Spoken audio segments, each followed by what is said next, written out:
Welcome back to the Cyber Consulting Room podcast with your host, Gordon Draper. In this second part of our captivating two-part series, we're diving back into the riveting discussion with our esteemed panelists, recorded live at TUSCON on the Sunshine Coast in Queensland, Australia. If you haven't already, make sure to check out the previous episode to catch the first half of our engaging conversation. Joining us again are Prashant Mahajan, Director of Payatu Australia, which is a cyber consulting firm, Amy Nightingale, a self-employed senior consultant in incident response and forensics, who is also a cybersecurity instructor at the University of Sydney, and John Gerardos, a self-employed principal consultant in enterprise security architecture and cybersecurity instructor at the University of Sydney. Together, they bring a wealth of experience and insights into the ever-evolving landscape of cybersecurity. So buckle up for another round of illuminating discussions with these industry experts on the Cyber Consulting Room podcast.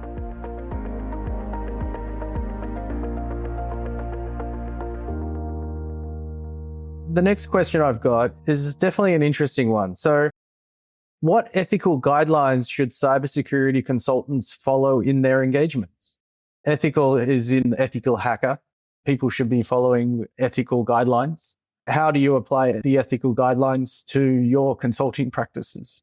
As a security consultant, stick to the scope. If you feel you want to explore something which is a bit out of scope because you happen to notice something, ask permission.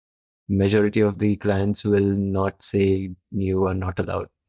They'll actually be more interested in trying to know what you found after that. Yeah, that's been my experience as well. If you ask, they'll may let you have a look. Yeah, no, 100%. For me, I think one very, very important skill, and I kind of need to amend the fact that I said my number one skill is learning, but also along with the number one is communication.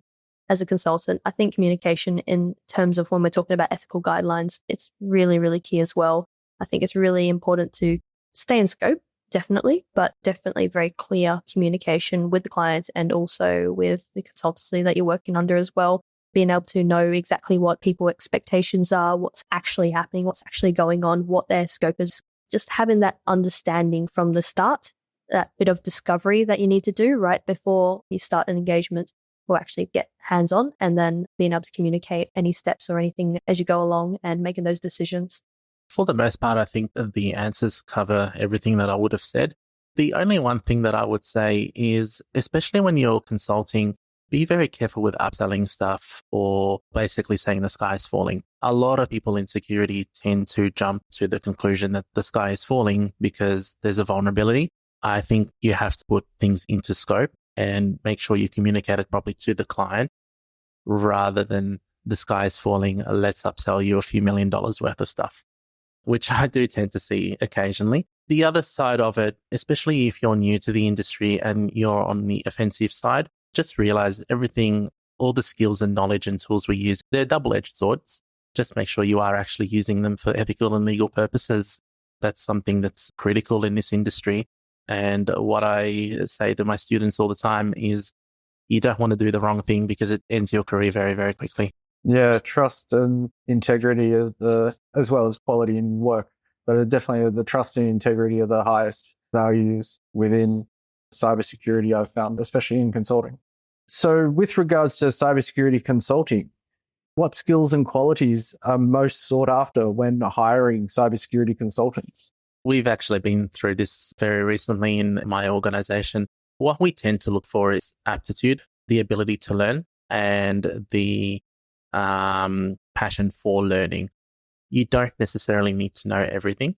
You need to be willing to learn and able to learn and know enough to be able to independently learn and ask questions. Other than that, honestly, it just goes from there depending on how senior you're going to be hired. Obviously, if you're going to be hired for a senior or a principal role, you need to have a little bit more than that. But if you're getting into the industry, knowing a little bit about the industry and being capable of learning and showing it, demonstrating that you have passion for the industry, whether by going to conferences, participating in events and showing a little bit of knowledge and interest, I think that goes a long way. Like John mentioned, these types of skills and qualities would depend on the type of role which is open. Essentially, passion, are you able to learn yourself and majority of the times also, and when I've been taking interviews, I will ask them other questions than technology and cybersecurity to get to know them, because at the end of the day, it's not a single person, it's a team. Are you a people person? Do you fit into the team dynamics or not? You might have the best skill set, but if you don't fit in the team, then potentially you might not get offered the job.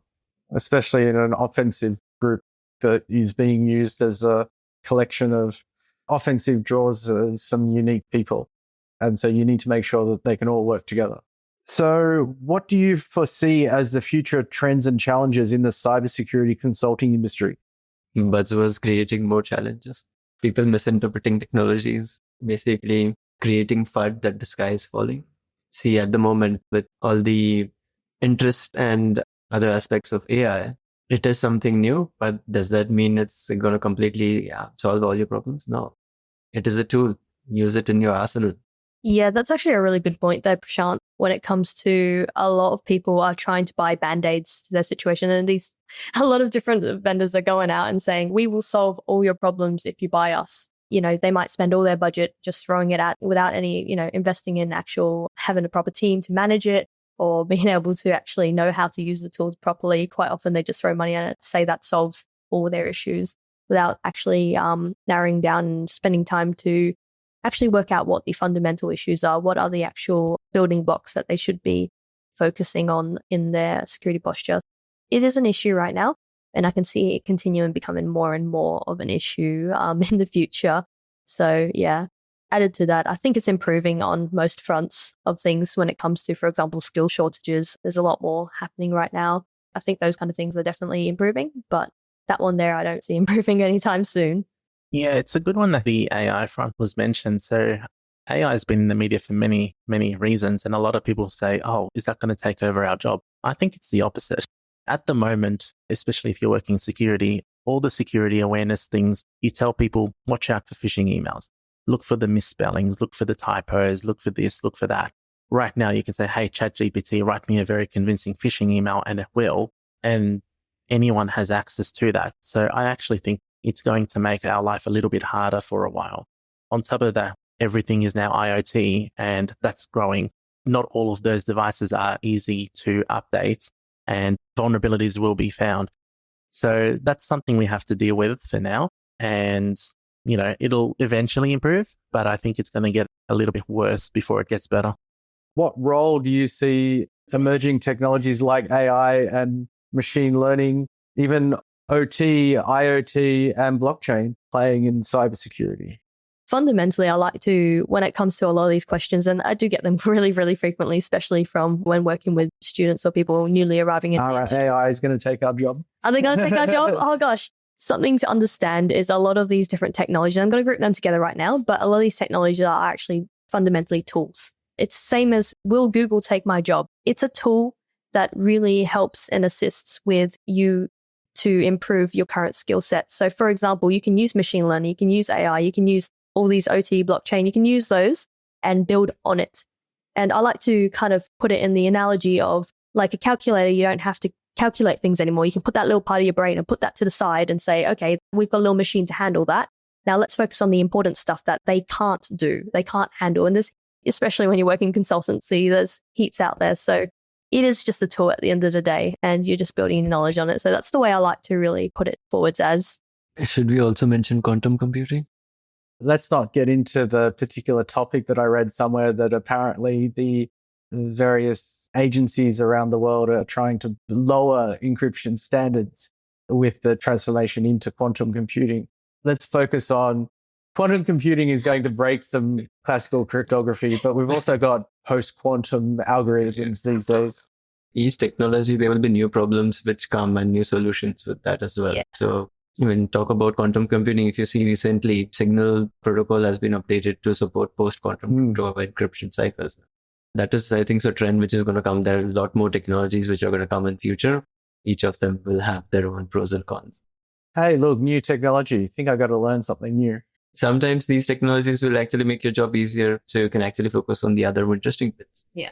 How is the shortage of skilled cybersecurity professionals affecting the consulting industry?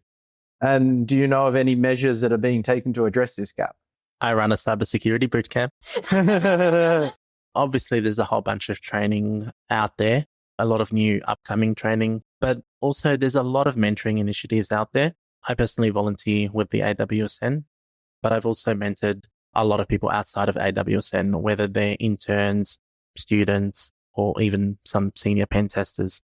Basically, the shortage is affecting getting people who are basically ready to hit the ground running. There's a lot of people out there that have the skill to learn, have the ability to learn, and have some knowledge. I think the unfortunate thing is the amount of people required in entry level is a lot less than the amount of people required in the medium to senior level. And getting enough people through that funnel, getting them through the entry level funnel so that they can upskill is difficult. And that's where those courses come in. That's where that mentoring comes in. Organizations are starting to realize that, but no one wants to train the entry level person because they might go somewhere else. And a lot of people are starting to realize, well, what if we don't train them and they just stick around and we don't get much value? So training budgets are, improving a little bit. And some people are starting to see that you do need to invest. You do need to mentor people. Like I said, those mentoring programs are starting to become a lot more official, a lot more open and advertised. Things will improve a little bit that way because visibility of that shortage and the importance of the industry is increasing. I think I'll take it from a more positive approach. Honestly, I mean, there's more entry-level roles and also training courses for people who want to join the industry than ever. It's definitely improving. It's definitely something that is people more and more aware, especially if you come from a background that's non-security, but you come from a professional background. That is really, really well sought after, and you should never downplay any of your skills, any of them, no matter what field you come from.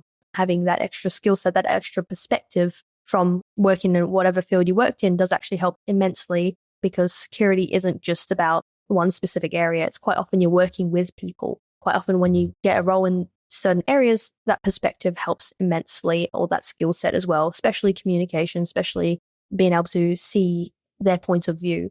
So I think that's one thing that I think is something that's not really talked about as much, and also not to downplay your skill set too much. Quite often people who think they're junior think they can't really do it. But if you have a bit of technical knowledge and you have some hands-on experience, just go for those roles, which are mid. Just go for them and let the person, the interviewer, actually decide for you whether or not you're experienced enough for that role. A lot of the students that I'd be teaching often end up in a mid-level role from the get-go. Even though they feel like they're a student, they're just learning, but they manage to get themselves enough hands-on experience that they could just go straight for it. And quite often that's sometimes just the key. You don't have to lock yourself in just purely to those roles, since they are also limited. But because there's so much search for mid, quite often the people who are actually qualified for mid just don't end up applying. So that's something also to be aware of. Just to add one thing to what Amy said, I do support what she said, and a lot of people don't get a job just because they excluded themselves from applying, thinking they're not qualified enough. So that's where the HR job descriptions come in that require 10 years experience by the age of 20 in technology that just got released a month ago. And if you think you've got most of the skills, apply and let them decide. It's not that you need to completely match 100% of the skills mentioned in the job description. HR is also trying to cast a wider net, right? They're trying to get more people to apply. So they list all of the things. Doesn't mean all of them are like checkboxes. You need to have each and everything. At the same time, when you're applying, do tailor your application to the requirements instead of using one single blanket template and blasting it to 200 people or more. But I do think it's important to focus on hands-on experience. Trying to get your hands-on, try to get into a role as soon as possible is very, very important.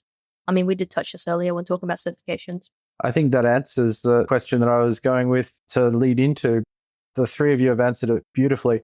What would you say is a common myth about the consulting industry?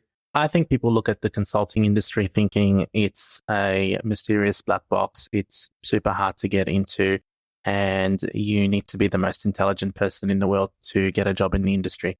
Realistically, it's not. We're all human. Everyone has strengths and weaknesses. As long as you know something about security, you should be able to work in the industry, and you end up working in a team anyway, and no one knows everything. So make sure you make use of your team, make sure you ask questions, and make sure you lean on each other for support. You might be the best pen tester in the world, and then you need to write a report that's a little bit more GRC focused. Ask one of your GRC colleagues for help. Ask them how to relate it better to the business, because this brings me back to something I said earlier. A lot of really technical people find a vulnerability and say the sky's falling. You're better off relating it back to the business and writing it up a little bit better in context. And the best way of doing that is to ask for support from someone who has that skill set. I'm not picking on that particular skill itself. I'm just saying if you're in a consultancy, you make use of other people and you get support from other people because no one knows everything. The industry is not as flashy as you see in the movies or TV shows. You mean it doesn't take, there's no enhance or hacker type, two hands on keyboard? Yeah, on the same keyboard. On the same keyboard. Here's an interesting one, which I'm looking forward to hearing some answers on. What is one of your most memorable experiences in consulting or working with consultants in cybersecurity? Most memorable experience. I got to break into a factory. And the best part is I was legally allowed to break into the factory. I think there's a lot of really, really cool gigs, really cool things you can do as a consultant, regardless of what you specialize in. I've worked in GRC, I've worked in pen testing, and I've worked in security architecture. And in every single one of those, I've had some really cool experiences and I've had some slightly more boring experiences. Regardless of where you are, there's really, really cool things you can do. I'll go back to that factory. That was my most memorable because it was cool. And I was working on that night until 3 a.m. Relate it back to the cross-skilling section of it as well. I mentioned before that I have studied Japanese in university as well. That actually randomly happened to lead me to the experience of being able to consult for the 2020 Olympics in Tokyo. So just random things like that. They're like, oh, who actually speaks Japanese? Can we grab anyone? And I was in there. I could at least make sure the translator was being correct and also be the security consultant at the same time. So that helped immensely in that engagement. So that was really quite a bit of an exciting experience for me personally. Even just the fact of working on certain like blue team CTFs as well, because of the fact that I had a lot of programming background meant I could set up a platform for, I think it's the largest blue team CTF in the world, Boss of the SOC, and also the presentation, being able to present, since I did a lot of presentations as well. Those cross-skilling there really helped with picking up these random little opportunities. Those honestly are pretty much gems in my experience in consulting. And I think if you want to get really great experiences, I think it's all about putting your hand up for it and giving it a go. It's scary. It's really scary.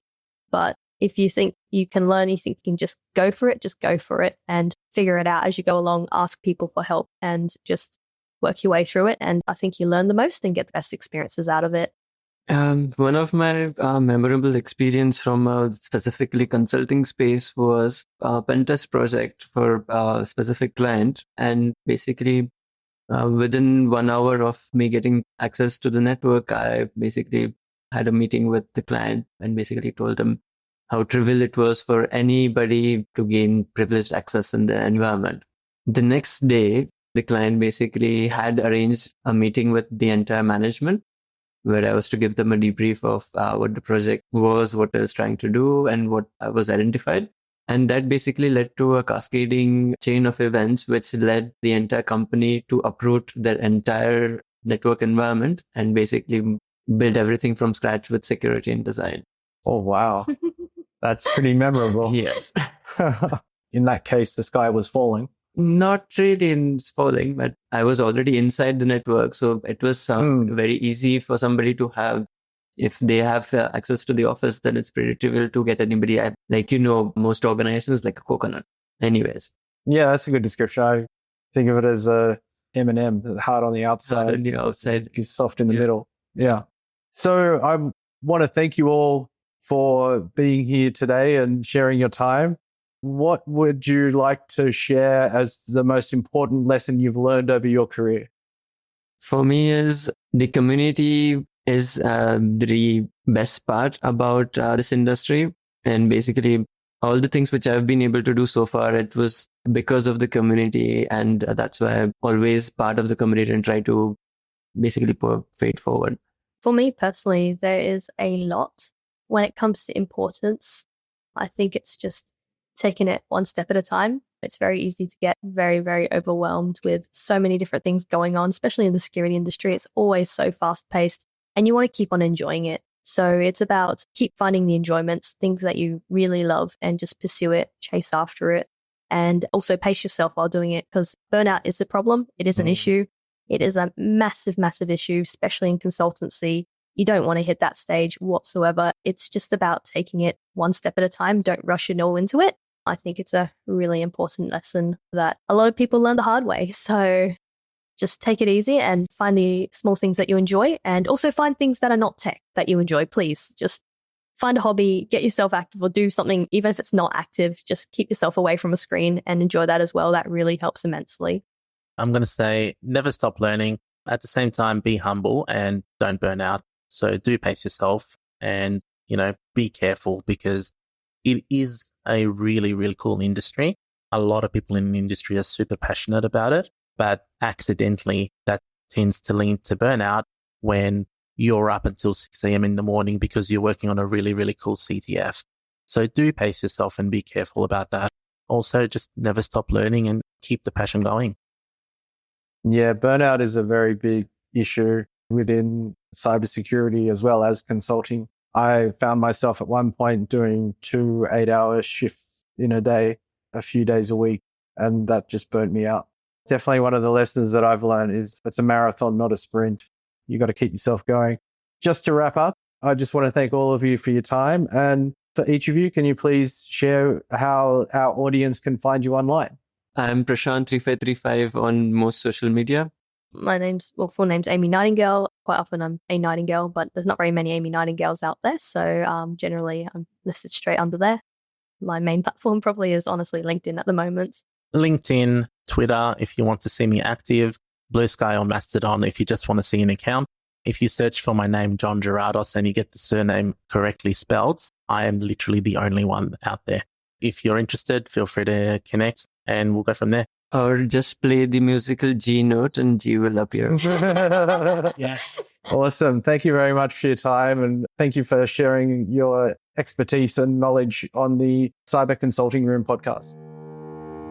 As we conclude this 2-part series from TUSCon on the Sunshine Coast in Queensland, Australia, a heartfelt thank you to our insightful panelists, Prashant Mahajan, Amy Nightingale, and John Gerardos. Your wealth of knowledge, expertise, and insights has been invaluable to our listeners and has illuminated the intricate world of cybersecurity. We appreciate your time, dedication, and willingness to share your expertise with our audience. To our listeners, thank you for joining us in this exploration of the latest trends and challenges in the industry. Stay tuned for more riveting discussions on the Cyber Consulting Room podcast, where we continue to bring you the voices shaping the future of cybersecurity.